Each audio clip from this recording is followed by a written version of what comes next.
Hello and welcome back to the Maher Homestead. We had a pretty busy week these past few days that included some housework, some work around the garden, as well as picking up our cow from our local meat processor. We had a quarter of a cow processed. As you can see here, it definitely filled up our freezers out in the garage, and a lot of that was ground beef. It was processed into about 79 pounds of ground beef. That'll last us quite a while, but we do go through a lot of that, and also got some different cuts, a few different types of roasts, steaks, and also had them bag up the tallow for us. Tallow is basically the fat that comes from the cow, and we can render that down and to make different types of balms or salves. And it's an animal fat, so it's good for your skin. It's kind of like a moisturizer, but a lot of different uses for tallow, and we're definitely looking forward to having that on hand.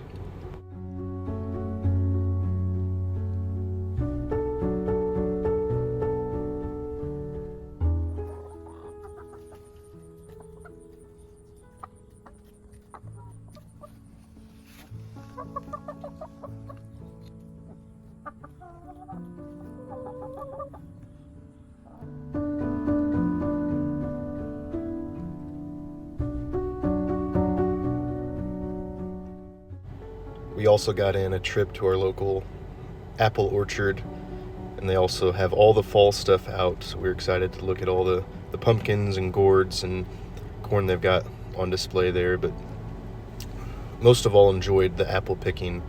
They still have Jonathan's and Yellow Delicious ripe right now, so those are the two varieties we picked, and we made this into some applesauce.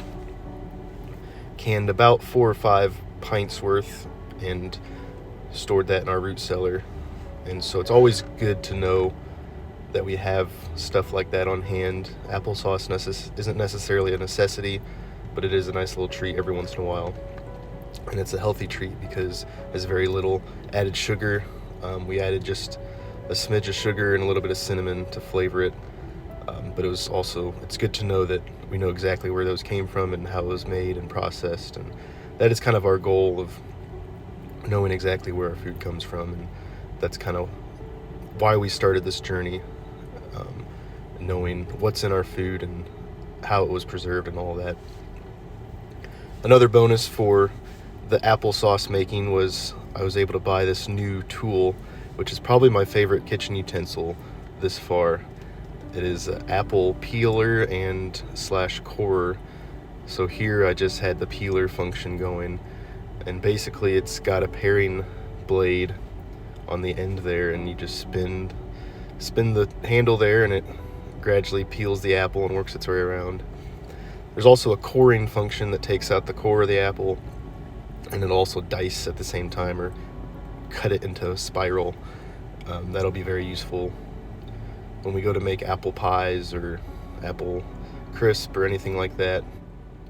The way we did this today for the applesauce, we didn't want to core the apples or dice them up like that, simply because we didn't want the apples to turn brown while we peeled all the other ones.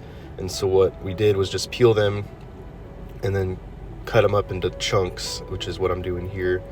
And then I put that into a bath of water with some citric acid.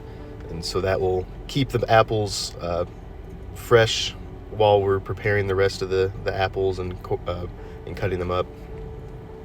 And so that citric acid will help keep them from browning until we're ready to start the cooking.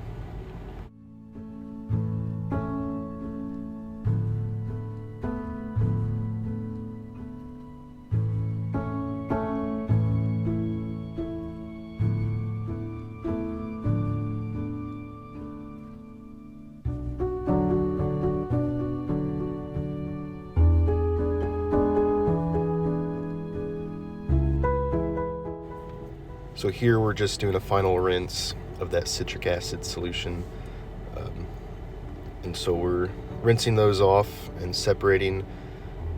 Obviously we had the scraps in one pile. I'm gonna save those to make some apple cider vinegar later. And then we're putting all the cubes of apples into a big stock pot and just going to cook those on kind of a low to medium heat for a little while.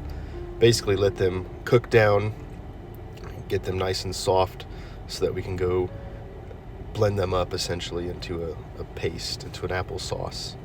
And so you just want them soft enough that you can use the immersion blender or food processor, whatever you use, to get them to the consistency you want for the applesauce.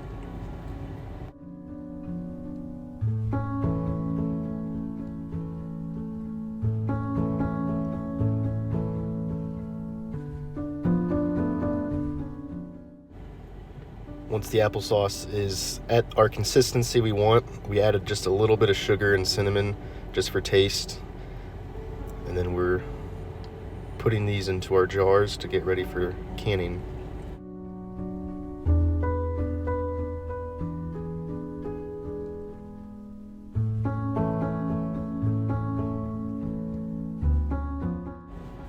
Here I'm separating all the apple scraps, peels, cores, seeds, everything into a gallon-size glass jar. And what I'm going to do with this is top it off with some sugar water. And I think I used about 4 tablespoons of sugar per gallon, or with this gallon-sized jar with water. And I also added in some of the juice from the cooking of the apples. Just try not to waste anything in this process. We try to make sure we have zero waste in everything we do. Whether we make something like this, we compost a lot of our food scraps. We give a lot to our chickens and to our other animals, but just really try to shoot for zero waste. But with this apple cider vinegar, you want to make sure you have all the scraps below liquid, because you don't want anything to mold, and if it's above liquid then it has the tendency to mold. So that's why I'm adding this gallon-sized bag of water to basically be a weight to keep those scraps down. You can buy weights for this specific purpose, but this works well for us. And so I'm going to put a lid kind of lightly screwed on here and let this sit on the counter for a few weeks, and then strain the apples off and then let that sit for another few months, and at that point you have your own apple cider vinegar.